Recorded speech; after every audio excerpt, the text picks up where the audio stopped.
Shalom, selamat malam Bapak Ibu Saudara yang dikasihi Tuhan. Malam hari ini bertemu lagi dengan saya di dalam channel Jorsen Levin Darlin. Nama channel ini diambil nama saya, istri, dan kedua anak saya. Malam hari ini saya mengajak Bapak Ibu Saudara untuk merenungkan kasih Tuhan. Renungan yang kita ambil pada malam hari ini di 2 Korintus 6. Kita buka 2 Korintus 6 pasal 11 sampai 14. Boleh kita baca pasal 11 satu perikop sampai 18 ya. Supaya kita tahu satu perikop. Oke, kita buka Alkitab kita 2 Korintus 6 pasal 2 Korintus pasal 6 ayat 11 sampai 18. Judul perikopnya, jangan ada lagi noda kekafiran. Hai orang Korintus, kami telah berbicara terus terang kepada kamu. Hati kami terbuka lebar-lebar bagi kamu, dan bagi kamu ada tempat yang luas dalam hati kami.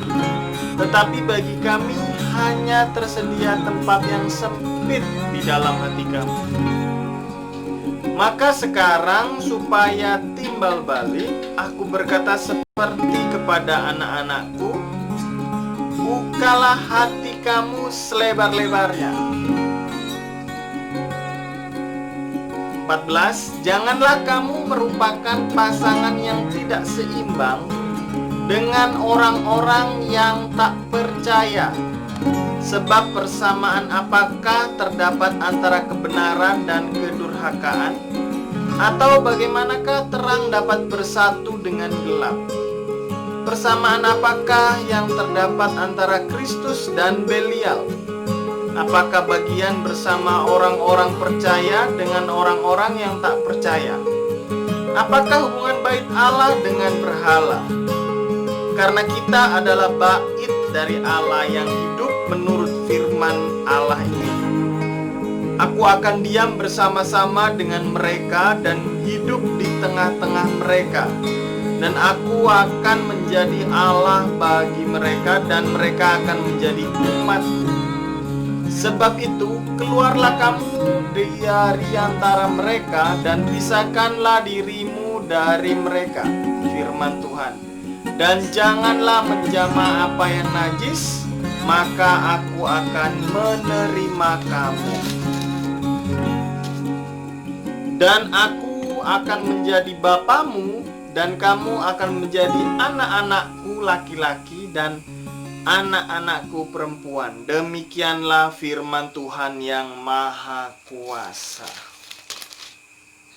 Bapak Ibu Saudara, perikop ini sering diambil oleh para pengkhotbah khususnya untuk menasehati para muda-mudi yang sedang mempersiapkan pernikahan.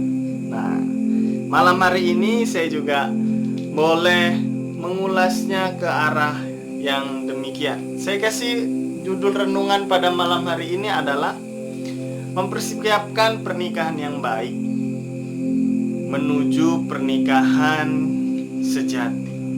Oke, mempersiapkan pernikahan yang baik menuju pernikahan yang sejati. Saya menikah dengan istri saya kurang lebih sudah 4 tahun lebih berapa hari, saudara. Tentunya pengalaman masih tidak terlalu banyak seperti keluarga-keluarga yang lain. Namun saya melihat ketika mempersiapkan, ini pengalaman saya dan istri, mempersiapkan pernikahan itu bukan sesuatu hal yang mudah, Bapak Saudara. Saya dan istri berpacaran jarak jauh dari 2011 sampai 2014 antara Jakarta dan Pontianak. Kurang lebih 4 tahun LDR. Lalu tahun 2015 saya datang ke Kalimantan Barat dan kami berhubungan cukup dekat, jaraknya maksudnya antara Sintang dan Putu Sibau ya sekitar 1 tahun dari 2015 ke 2016. Akhirnya 2016 saya menikah. Mempersiapkannya itu tidak sesingkat-singkatnya, Bapak Saudara. Bukan hanya mempersiapkan dana, bukan hanya mempersiapkan mental, tapi menemukan, oh ini pasangan hidup saya, oh ini jodoh saya. Itu sangat susah, Bapak Saudara. Artinya perlu sinyal gitu ya, sinyal yang kuat gitu ya. Oh Tuhan, ini apakah jodoh saya doakan tiap hari gitu. Oh Tuhan, kalau memang ini jodoh saya, beri saya tanda ini, saya tanda itu. Wah, itu memang harus terjadi. Tapi sebelum saya minta tanda ini dan itu, yang saya lakukan adalah pada saat itu, meskipun kami berhubungan jarak jauh, tapi kami tetap berusaha untuk doa bersama melalui telepon, bahkan membaca Alkitab bersama melalui telepon. Kalau istri saya nanti lihat video ini, pasti dia ingat waktu masih jarak jauh lebih sering baca Alkitab bersama, Bapak Saudara, meskipun lewat telepon, Bapak Saudara. Bukan artinya sekarang udah baca Alkitab gitu, lebih bersama lagi karena sudah satu rumah. Tapi menggebu-gebunya itu loh, ayo kita doa, ayo kita telepon. Itu perlu dicontoh ketika masih masa-masa cinta gitu. Mungkin ada gairah-gairah tersendiri untuk sering nelpon jadinya gitu ya, karena jarak jauh juga. Nah, kembali kepada firman Tuhan kita. Pernikahan adalah sesuatu yang serius, saudara. Tidak boleh main-main. Karena di dalam kekristenan, pernikahan itu sekali seumur hidup. Kekristenan tidak memperkenankan untuk bercerai, kecuali cerai mati. Kalau satu pasangannya meninggal ya berarti sudah cerai karena meninggal gitu. Kalau cerai hidup itu masih banyak polemik, dan saya sendiri tidak setuju kalau kita boleh bercerai dalam keluarga. Karena Tuhan mempersatukan itu sekali untuk selamanya. Makanya kalau anak-anak muda ini salah pilih pasangan hidup, menyesalnya seumur hidup. Di dalam kekristenan, saya tegaskan sekali lagi, tidak boleh bercerai. Makanya persiapkan dan pilih baik-baik pasangan hidupmu. Bibit, bebet, bobot, brebet, apalah itu. Yang penting pokoknya harus disiapkan baik-baik. Yang utama itu harus cinta Tuhan. Nah, kita lihat di ayat yang 14 ini sering diartikan pasangan yang tidak sepadan gitu ya. Janganlah kamu merupakan pasangan yang tidak seimbang dengan orang-orang yang tak percaya. Sebab persamaan apakah yang terdapat dalam kebenaran dan kedurhakaan? Atau bagaimanakah terang dan dapat bersatu dengan gelap? Nah, di sini Paulus, ini surat Korintus ditulis oleh Paulus ya, saudara. Ada Korintus 1, ada Korintus 2 ya kan. Nah, Paulus sedang menasehati orang-orang di Korintus. Nah, dia ngomong begini, orang Korintus, kalian itu di ayat yang 11 tadi, ayat 11 tadi, 2 Korintus ayat 11 tadi, 2 Korintus 6. Nah, ini 11 tadi nih. Orang Korintus, aku telah terus terang kepada kamu bahwa kalian itu di hatiku itu terbuka lebar loh. Tapi kenapa kami tidak diterima atau hanya sedikit ada di hati kalian? Maksud Paulus mungkin pengajaran-pengajarannya pun kayaknya nggak didengar gitu loh. Nah, kota Korintus ini bukan kota yang mati, tapi kota yang ramai gitu. Nah, kota Korintus ini penduduknya juga beragam. Lalu orang-orang Korintus ini sepertinya ingin tidak benar-benar mencintai Tuhan gitu loh. Mereka ingin berusaha, nggak apa-apa lah, istilahnya sinkretisme itu, nggak apa-apa lah, meskipun aku bergaul sama orang-orang yang nggak percaya dalam gaya hidup, nggak apa-apa lah. Sederhananya dibilang di sini di ayatnya gelap dan terang nggak mana ada gelap, berarti terang ada. Di mana ada terang, berarti gelap lenyap. Artinya gelap dan terang tidak bisa bersatu. Jika diartikan dalam memilih pasangan hidup secara sederhana, ya kita harus cari pasangan hidup yang cinta Tuhan, khususnya dalam kekristenan cinta kepada Tuhan Yesus. Ketika kalian mulai memilih dan anak-anak muda mulai mengambil keputusan, aku nggak apa-apa lah, aku nggak cari pasangan yang di dalam Tuhan, kalian sudah menghadirkan masalah terlebih dahulu di dalam keluarga kalian nanti. Mungkin kalian berbeda pandangan, pasti berbeda cara beribadah. Nah itu nanti anak kalian bagaimana, itu sudah ada masalah sebelum masalah itu sendiri muncul. Karena ketika menikah yang satu kepercayaan saja, artinya yang sama-sama cinta Tuhan, sama-sama beragama Kristen, jadi satu, dua jadi satu, sepadan. Ini ya sepadan, ya sepadan. Nah, bukan sama. Kalau sama begini, nah ini kalau bentuknya sama begini, ini sepadan, saling melengkapi. Nah ketika saling melengkapi, ketika mau masuk klub begini aja, beda watak, beda latar belakang, beda pemahaman dan memahami, itu pun dalam keluarga menimbulkan masalah, Bapak Saudara. Belum lagi kalau sudah berbeda iman kepercayaan, makin bermasalah lagi. Nggak apa-apa, nanti kan dia nanti bisa saya ajak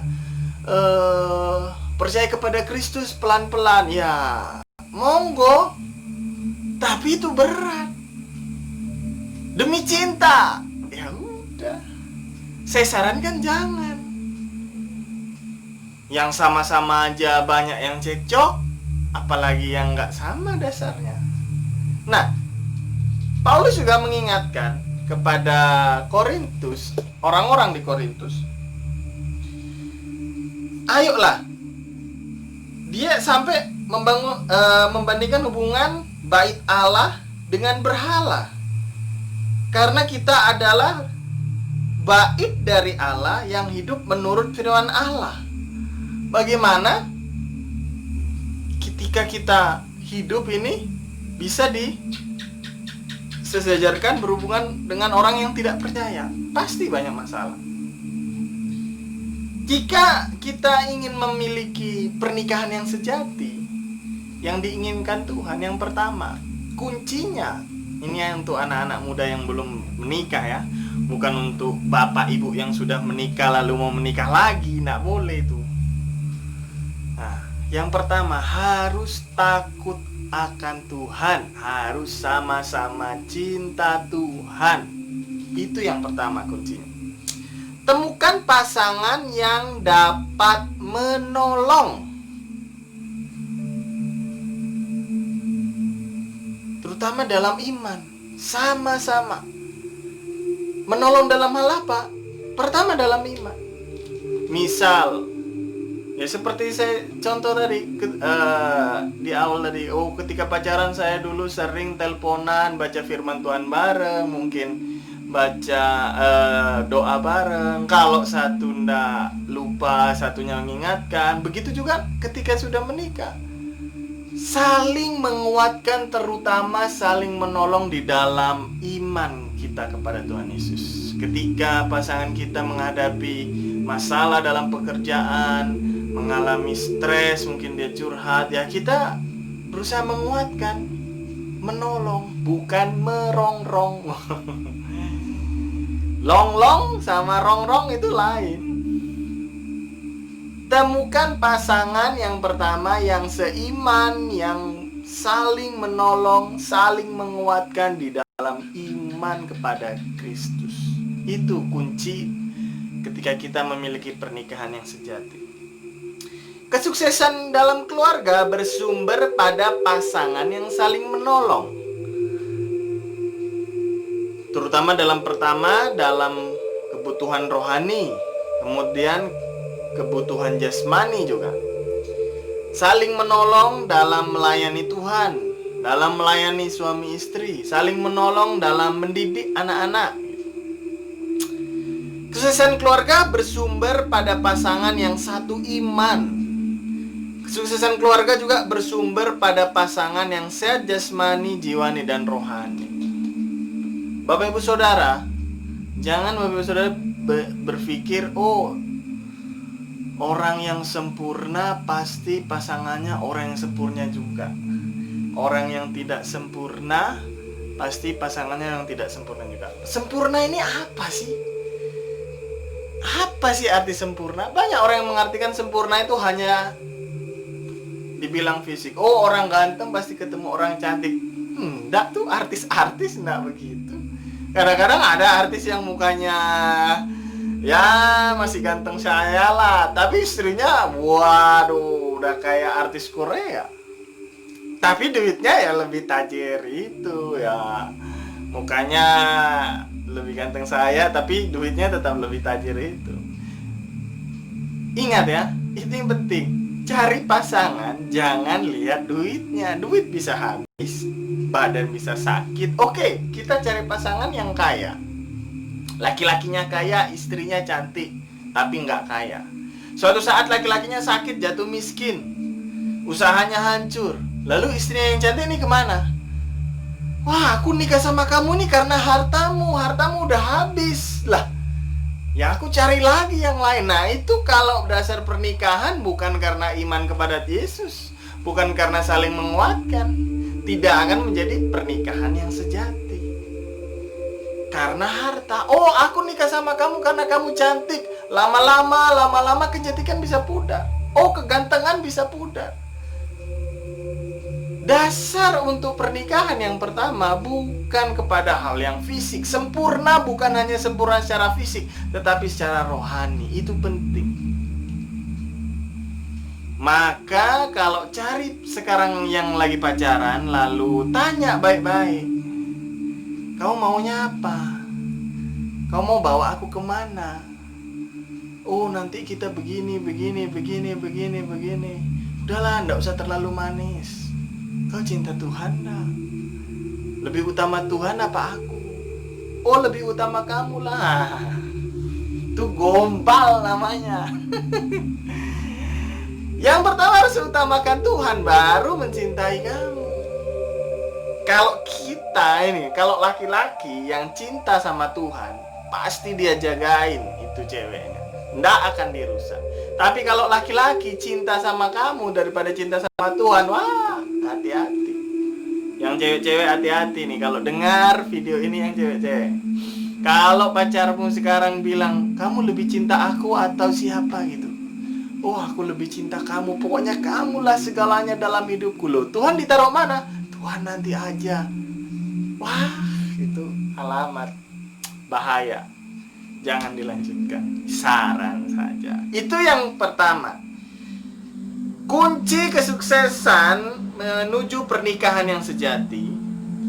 Cara mempersiapkannya, yang pertama, cari pasangan yang bisa saling menolong, terutama menolong di dalam iman. Saling menguatkan dalam iman, kemudian dalam jasmani, mungkin dalam kebutuhan yang lain.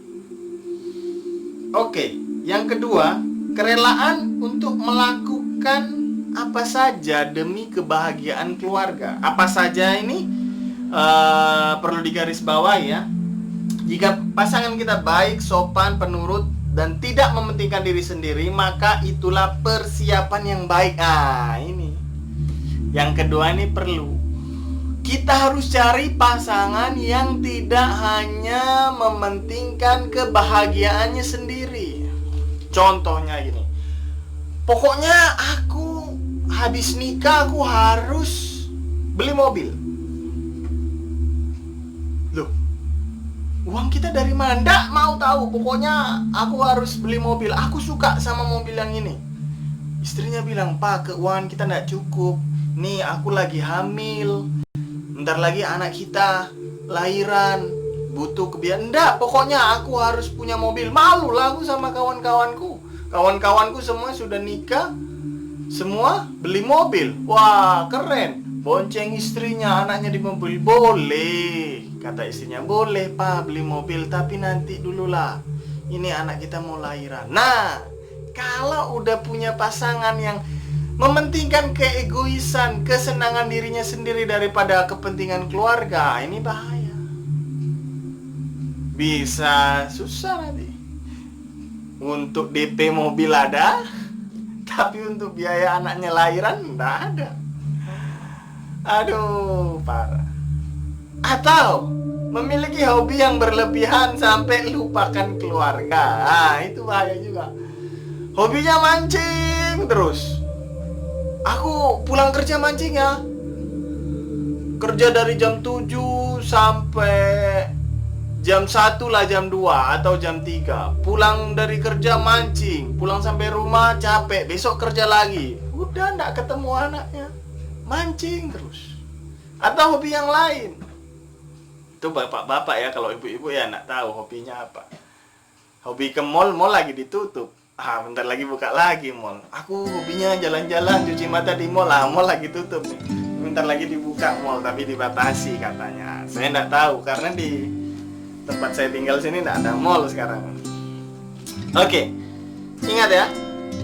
Cari pasangan yang tidak egois, yang tidak hanya mementingkan kesenangannya sendiri, tapi punya wawasan yang terbuka, punya pikiran yang terbuka untuk kepentingan keluarga.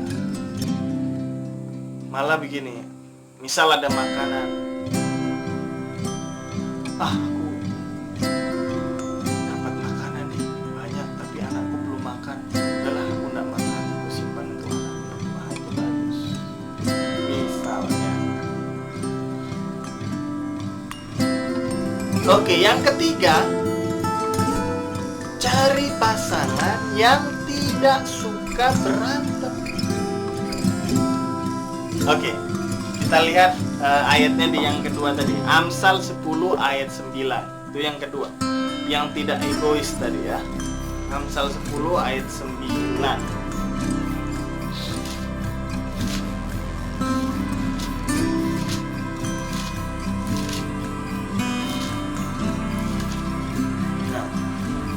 Amsal 10 ayat 9. Siapa yang bersih kelakuannya aman jalannya, tetapi siapa yang berliku-liku jalannya akan diketahuinya.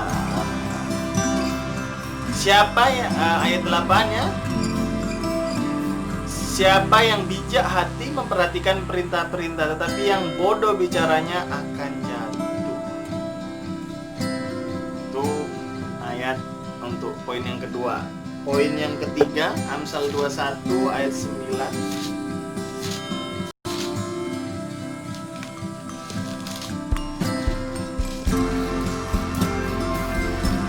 Amsal 21 ayat 9.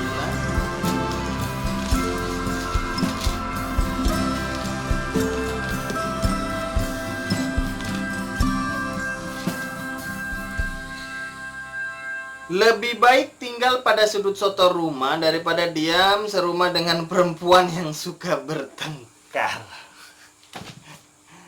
Biasanya perempuan-perempuan yang suka berantem, suka ngambek. Udahlah, nggak usah cari pasangan yang suka berantem, suka mengambek. Nggak usah, repot sendiri nanti, pusing. Dikit-dikit berantem, dikit-dikit bertengkar kok dikit-dikit. Artinya cari pasangan yang memiliki pikiran dewasa, tidak langsung menyelesaikan masalah dengan kekerasan. Atau ada loh pasangan yang suka menyakiti dirinya sendiri, bukan berantem gitu ya, tapi suka menyakiti dirinya.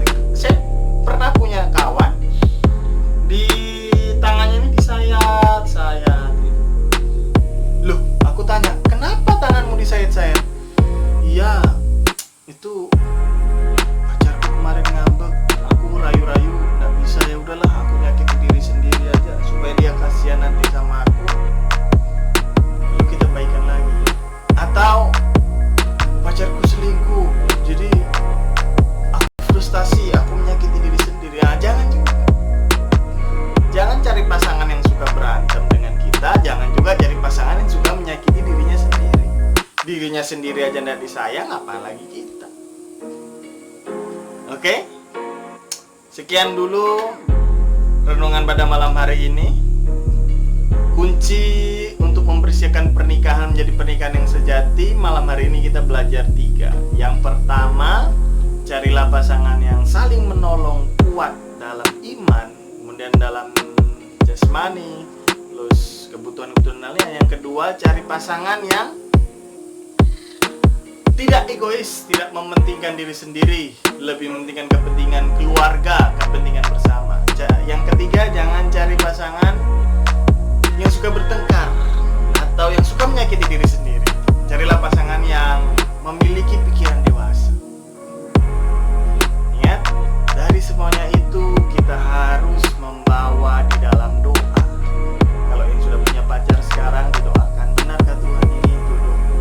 Tunjukkan Tuhan kalau ini bukan jodohku. Karena waktu itu saya minta tanda-tanda itu. Dan bukan proses yang mudah tuh. 4 tahun LDR, setahun ya lumayan dekat jaraknya. Dan kami dari 2 suku yang berbeda, latar belakang berbeda, dari 2 pulau yang berbeda.